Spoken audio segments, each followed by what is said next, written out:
mikrofonu trenér Zlínských Beranů, pan Jan Pardavý po dnešním utkání ve Frýdku Místku. Pane trenére, vítězství za 2 body.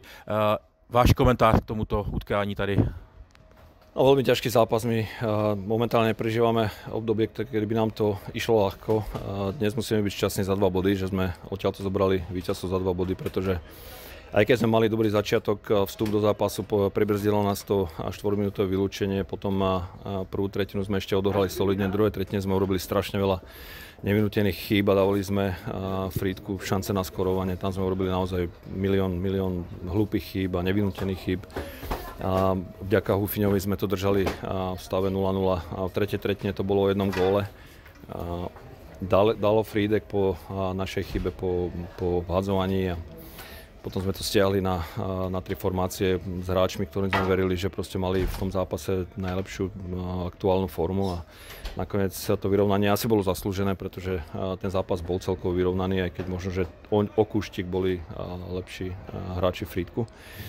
No a v tom predĺžení sme boli trošku šťastnejší alebo chladnokrvnejší v tom zakončení. Ja som bol hráčom po zápase, že proste musíme sa zlepšiť. Teraz je dobré, že je prestávka, že môžeme si vyčistiť hlavy, povedať si veci, ktoré nás trápia, ktorí hráči alebo ktoré posty nás trápia, aby sme tí lídri, aby to proste potiahli viac. Aby sme hrali ako tým a zostáva nám 8 zápasov, kde sa musíme dať dokopy a proste uhrať čo najlepšie výsledky a potom sa pripraviť naozaj na ten vrchol sezóny. Odohrali sme najlepšie stretnutie za poslednú dobu a môžem tvrdiť, že možno asi najlepšie stretnutie v sezóne. Všetky veci, ktoré sme si povedali, sa snažili chlapi plniť. V prvej tretine sme spravili pár takých osobných chybičiek, kde sme pustili hráčov z Zlína do breaku, ale od tej doby sme boli viac ako vyrovnaní, vytvorili sme si veľa gólových príležitostí. Išli nám nohy, nechceli sme len brániť, práve naopak vytvárať na supera tlak, aby strácal puky. Ja som dneska na chlapov neskutočne hrdý, lebo zobrali si to k srdcu a šlapali 60 minút. Hokej o chybách, no, urobili sme jednu minelu. Potom v predĺžení druhú stratili sme zápas. Ja si myslím, že vyhratý.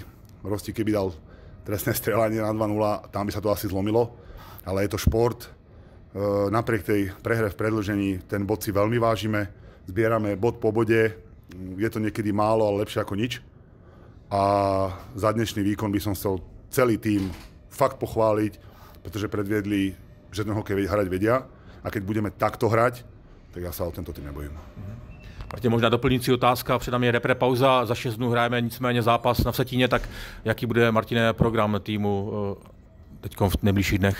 Hráči dostanú 2 dní voľno, troška nech vyfúknú, potom pôjdeme zase v rýchlom slede za sebou rýchle zápasy, vložené pondelky a podobné, takže troška oddychnú. Odchádza nám Biesa na reprezentačnú akciu 20-ky, svojimi výkonmi si to zaslúžil asi tú pozvánku, takže mu držím palce, nech mu to vyjde na tom turnaji, budeme ho určite sledovať a od útorka sa stretneme a znova sa budeme pripravovať na ďalšie ťažké zápasy, ktoré nás čakajú, ale opakujem, pokiaľ budeme predvádzať takú, ako sme predali dnes, jednoducho ja si myslím, že ten tím má na to, aby šiel vyššie.